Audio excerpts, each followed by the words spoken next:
Hi everyone, this is Alex Theodorou, and you're listening to the Startup Sit Down. Hello, everyone. Thank you for listening to the Startup Sit Down. I'm here with our awesome guest, Jaz. To briefly describe her, Jaz is a blind occupational therapist who teaches the tips, tools, and techniques for living life to the fullest with vision loss. She believes that vision is not a requirement for personal or professional success. And Jaz is also the COO, recently announced as well too, very exciting, Thank you. of Lighthouse, Louisiana, and adjunct professor at the University of Alabama at Birmingham, and the host of her own YouTube channel called Insight for Blind. It's awesome. Check it out. Her passion is to empower people with vision loss to find their superpowers to build the confidence and independence they need to live the life they want. Thanks for coming in, Jaz. Thank you. Thanks for having me. Awesome. So I guess just to kind of tell, kind of our listeners a little bit about what we're doing, a little bit about your story. I always love to, kind of shine a light on kind of where the origin story of where people come from, like like what inspires them to get into the field of work that they're in. So Certainly. I'd love for you to tell us a little bit about your journey to becoming an OT, and how does being blind contribute to that journey? Certainly. I was born with a condition called Leber's congenital amaurosis. And so basically it's a genetic condition that has affected my eyesight since birth. And so I was born with low vision. And I'm starting way back at the very beginning of my story because it really has affected the track that I've been on. I have to give credit to my parents. I had very supportive parents because they didn't try to coddle me or hold me back because they were afraid I was going to hurt myself, or but they didn't buy Right. into stereotypes when it came to vision impairment. They just said, yeah, go ride a bike, go climb a tree, whatever you want to do, you're a kid. And so so it was great. It was great. And of course they were always fierce advocates when it came to schooling. And so I had the resources I needed to be successful in school. And I did have low vision back then. So when I got to college and I had to figure out what I wanted to do with my life, I'll tell you, I felt like I could do anything. And so in choosing occupational therapy, I mean, I really kind of went through the same process any kid would go through when they're trying to figure out what to do with their life. Like most girls, I wanted to be a marine biologist at first, and work at SeaWorld. That didn't pan out. But I actually I knew I wanted to be in healthcare, and Right. so when I started researching options for careers in healthcare, when I got to the description of occupational therapy, it was as if it was written specifically for me. It was all of my skill sets, all of my passions. It was Mhm. just all the creativity and the problem solving. It was all wrapped into this one brilliant career path.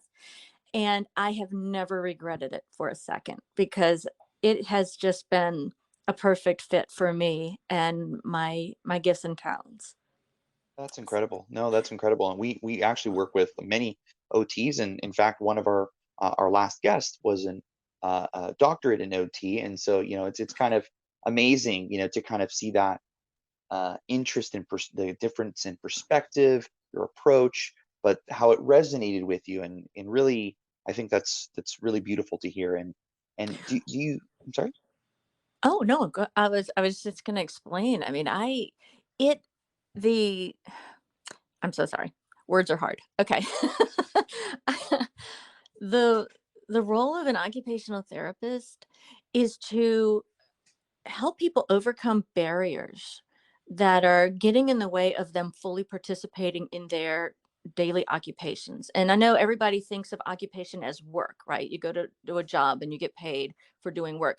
But actually, your occupation is anything that you need to do in your daily life. That can be from dressing yourself to preparing a meal to going to work and doing whatever it is you do at work. So an occupation really is anything that is involved in your daily activities.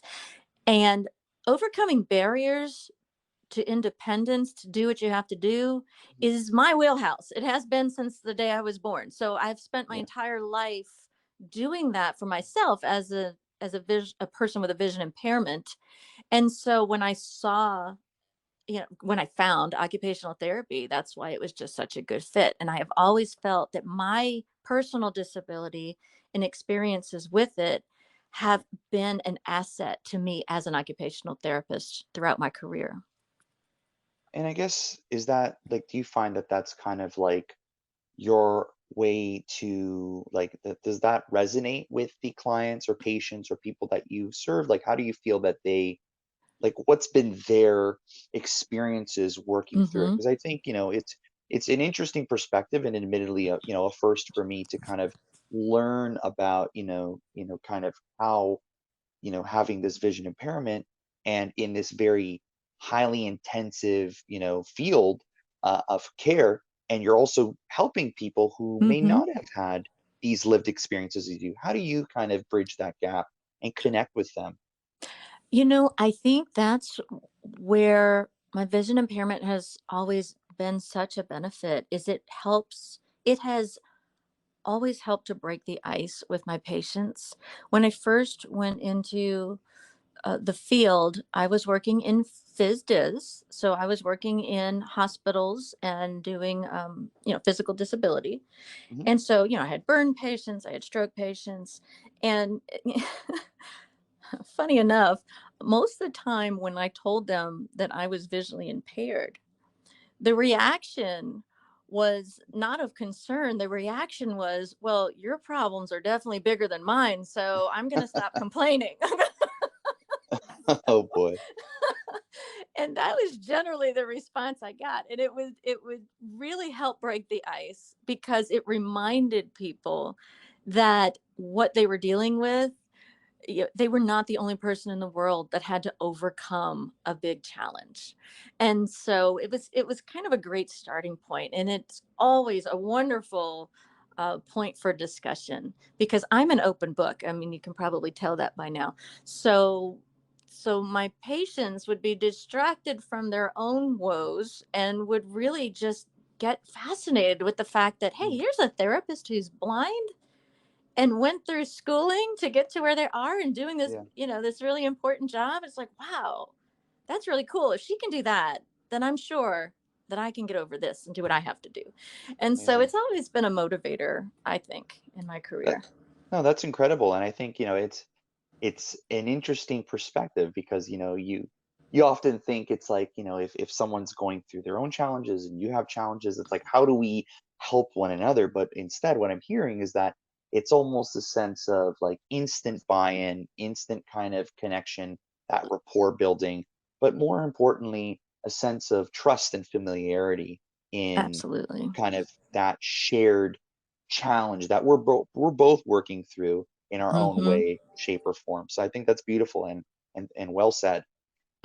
Thank Kind you. of Most shifting. most people might not realize this, but blindness is one of the top fears that human beings have. It's right up there with snakes and public speaking. So Oh, so usually when people are encountered with someone who mm, is visually impaired or blind, they just can't imagine anything worse than that. And so yeah, it is a great it when people meet someone who is capable and visually impaired, and showing them, hey, I'm just a average normal person, I just happen to yeah, do things differently. It really does help them to see yeah, things differently and look at, kind of put things in perspective for them. and So and empowers too is what I'm hearing. It's it's absolutely. it's it's an empowerment more than anything, not just about common ground, but more Exactly. so about that, kind of, we're here on this journey together to push forward, to overcome, and to be resilient. And so I think that's Yes. beautiful. Thank So you. to kind of shift a little bit gears, I'd love to learn a little bit about, a lot of the OTs that we speak with clinicians in general. We work with neurologists, psychologists, OTs, PTs, SLPs, pretty much the multidisciplinary Hmm. gamut of those helping other people. Technology, innovation, this is usually really central to a lot of the work being done, and it's there's a lot of things happening. There's a lot of things that are kind of more gimmicky. Some things are more helpful, but ultimately the role of technology is fairly central to healthcare and rehabilitation. So my question to you is, where do you see the role of innovation in vision rehabilitation or therapy? As I recall, that is kind of the sphere of, or space that you kind of have worked in or practiced in. So where do you see innovation in that domain? Well, I have to be honest, I have always said that I'm speaking on behalf of my people as a blind individual. I've always said that blind people have the best toys. Now, I know not everybody wants to use the word toys, but but I'm sorry. It's just it, the technology of today is so different for people with vision impairments than it was when I was younger and in school and growing up. That there is nothing that to hold us back from being successful in life with vision impairment, except we cannot do photo editing. That is tough, and we cannot drive. Okay, I know they're Right. working on that with the whole electric car thing, but and I might not want to do brain surgery, but most things, most career paths Mm, are achievable as long as you have the right resources.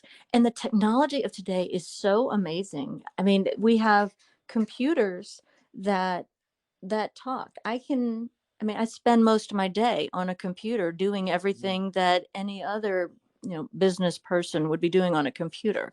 mhm, My cell phone, I can work my cell phone better than my husband, and he's sighted. So mhm, you know, there is just so much, from the use of cameras in your phone to help you to read signage or right. read text, Mhm, to identify colors, to identify faces, to yeah, identify money. I mean, there is just so much technology out there to help people who are blind or have low vision to be successful, that there's really no good excuse for not striving to achieve your goals or reach your dreams. absolutely. And I think you're right. I think there's the world of accessibility has definitely gone leaps and bounds, from being more of a buzzword, for lack of a better word, Hmm. to being something that is truly functionally applicable to people with different abilities. And I think you're absolutely right. I mean, from what I'm hearing is you are experiencing the world with nearly the same level of fidelity, richness, and detail that, I think that is deserved to these individuals, especially those with different vision abilities or different types of maybe other uh, maybe challenges or limitations that might be facing. But no, I think that's it's really wonderful to hear. And um, so with the work that you had done in this space, so I know, and correct me if I'm wrong, but I mean you've kind of moved out of more clinical practice and more into leadership, is what I'm seeing. Kind of, prior to our conversation. But I'd love to hear it from you. I don't want to put words in your mouth, but are you still practicing in any way, or and if so, what's Oh, that? Yeah. yes. Actually, I just had a patient yesterday. Okay. But I do still have one foot in in with client care, just Right. because sometimes I'm needed. It's Right. not my primary role. Of course, as you mentioned earlier, I did just receive a promotion. I'm the COO of Lighthouse Louisiana, so I'm moving farther away from Mm, the day-to-day direct client care, but every now and then I'm still needed, and I love to jump in and mm, help when my team needs me. And yesterday I was needed. So, hey, sure, no problem. I'll see Miss So and so. right. So, I mean, that's where my passion is. I love every piece of this of Lighthouse Louisiana and what we do. And so everything from the client care all the way up Mm, to developing the programs and managing the budgets and all that good old stuff. right. But I will always be there when my team needs me. So I'm still seeing patients, and that's really Amazing. what brings me the greatest joy. And with the type of work you're doing, is it primarily vision focused, or have you kind of, or is it kind of just different for different individuals, or what's that looking like? As I recall, kind of in our initial kind of conversations, or just kind of Mhm. doing a little bit of learning more about your background, that your focus was more on vision rehabilitation. Is that still very much the case, or has it broadened or Ye- changed in some way? Well, it's all related to vision. I have the pleasure at Lighthouse to be able to affect the community by providing not only direct services and programming, but also advocacy on a community level. And then I have recently been asked to join University of Alabama at Birmingham to develop a course on an elective on blind rehabilitation as part of their low vision certificate program for OTs. And Mm, so with that project, I'm able to help my field of occupational therapy to help OTs who want to work in the field of vision rehab to develop non-visual skills for mhm, working with folks. Now, this is a very new and exciting program. I'm not aware of any other course like this yet mm, in the country. So I'm very excited about having the opportunity to develop this and to help grow the field within occupational therapy.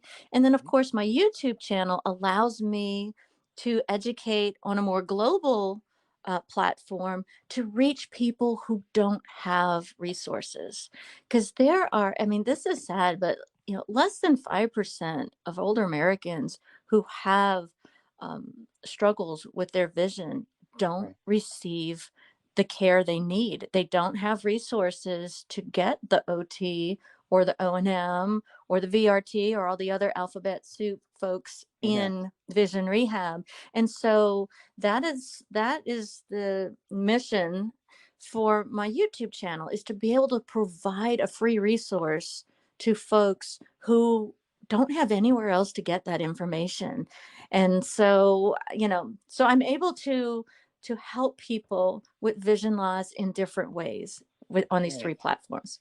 Wonderful. No, and I think it's definitely incredible to see kind of that voice being amplified through these different mediums and channels. So, and what, like, walk us through a little bit. Like, I'm just curious, as as a non-clinician, coming from my perspective, an educated non-specialist. Maybe let's go with that.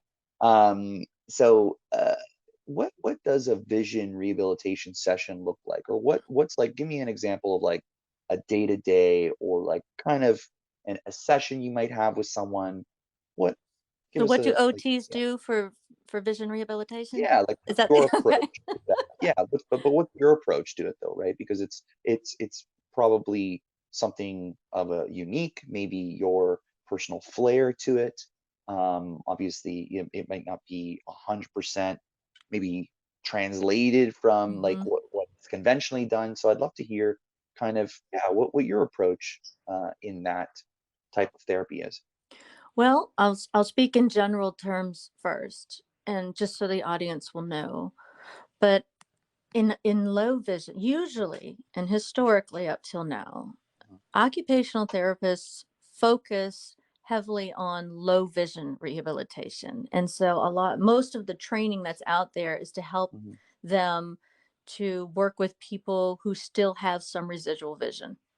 All right. And then how to optimize that vision. So it always starts off with an assessment where we see, okay, what's the remaining vision that this person has?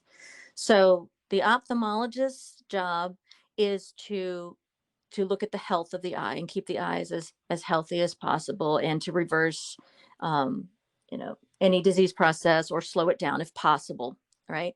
Then you've got your optometrist who deals with refraction and make sure that they have the right glasses to help point the light to the back of the eye, make sure that they're able to see as mhm, clear as they can possibly see.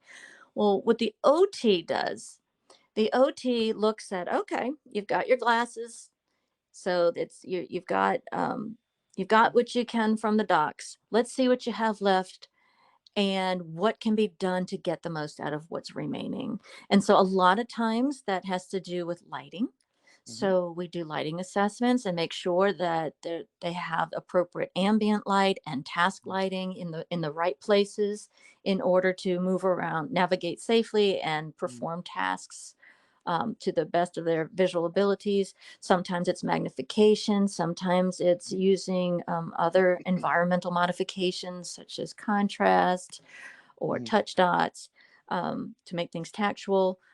Um, my my specialty, or the part that I bring that's a little unique to the field, is the non-visual skills. So teaching people how to take vision out of the equation and retrain their brain to focus on the wonderful information that's coming through all of their other senses. Mm-hmm. And so if you think about it, over 50% of the human brain is dedicated to processing visual information. So if you're born with sight, everything that you do, everything you have learned about the world and your environment and how to maneuver through it and do what you have to do is connected to vision in some way, shape, or form. And so when you start to lose that Mm-hmm. through whatever process, if it's the aging process or if it's through diabetes or for whatever cause, um, your brain doesn't automatically know how to compensate for that loss because it's wired to use vision to do Mm-hmm. everything that you have to do.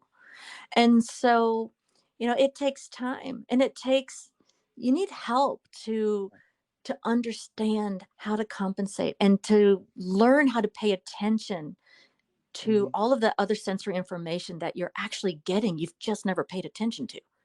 Yeah. And so to me, that is where you get to help people develop their superpowers and find those superpowers that they don't know they have, because they just haven't been focused on it to know how to make that information work for them. And Right. so to me, that's the fun part. So Amazing. yeah, No, that's it that's is fun. incredible. It Yeah, is fun. absolutely, absolutely. And is there any particular transformative kind of experiences that you've had working with individuals that you were able to support in your experience? Is there anything that any stories or uh, kind of times with any particular patient or client that you might have worked with that you feel was particularly meaningful to you? And and if so, would love to hear why. You know what? I have been doing this. I've actually been working in the vision realm for 20 years now. And so I've got tons of stories as far as, seeing children, working with them from being 4 years old up through, high school, and working with um, older individuals who didn't realize what they could still do, Mhm. and how they could maintain their independence. But there's this one story that just sticks out when you ask that question, and it was a child that I was working with during our summer camp program, and she was about 6 years old, and we took the kids to a ropes course. Now, I'm sure you're familiar with the ropes courses, right? Where you basically walk and climb on these different ropes configurations. Yes. Okay. So people usually get cringy when they think, "Oh my gosh, you have blind kids climbing on these ropes and doing these things." my my mission with the kids has always been to be a role model to them. And so Mm. I'd loved to go on the outings with them just to say, "Hey, you don't need to be scared. Look, I'm doing it. You can do it too." And so this one particular child, um, we she had actually gone up to the top of this pretty tall tower with the ropes, and we were bringing her down for the sake of time. We brought her down through her harness instead of having her climb down. We just kind of, lowered her down, and she's like, "Miss Janice," that's my first name. Miss Janice, I'm flying. Look at me, I'm flying." And this was a totally blind child. And for some reason, that the sense of I don't even know how to describe the emotion that bubbled Mhm. up when I experienced this with this child, because I'm standing there thinking, you know, this activity seems so simple to most people, but for a blind child, Mhm. this was just an amazing opportunity for her to interact with the world in a different way. And it was just such an incredible experience that it's just one of my favorite memories of working here with people at Lighthouse. And I will just never forget how what we do makes such a huge difference to those children whose world seems so small until they come here and learn that it's a much bigger place, and that they can learn to climb trees, and they can learn to swim, and they can learn to ride a horse, and they can learn to be in school and learn with their peers, and they Right. can learn to walk on their own with a cane. And I guess it's the work with the children that stick with me the deepest in my heart. It's just wonderful memories. Absolutely. Absolutely. No, it's a beautiful story. Um, so I guess that leads us to my last question, which is really kind of where do you what does the future of health and wellness and rehabilitation, what does that look like to you from your perspective, where do you see this going? Well, where I would like to see it go is to have more opportunities for vision rehabilitation for people in rural areas and across the country. OT is still fairly new to the field of vision rehabilitation, but I think it is a very important, um, it's an important service provider in the Mhm. curriculum, yeah, in the continuum of care. Um, my work with UAB, I'm hoping will lead to more OTs getting involved in vision rehabilitation, because there is a shortage of vision rehabilitation professionals in um, in the United States and Canada, actually. Mhm. And so there's not a shortage of OTs. So the more OTs get involved in vision rehabilitation, the more help there will be out there for people who need these services. So just to put it into perspective, um, a vision rehabilitation therapist, which is not, it's not a, they don't come from a medical model. It's more of an education based program framework. There's only about 600 in the United States and Canada Wow. across those two countries, right? There's only Wow. 600 of them. And so for certified low vision therapists, there are only a little more than 400. And for CADIS, which are the people who are trained in providing technology services, there's only a little more than 100. And then, of course, for orientation and mobility specialists, there's about 3,000. Mhm.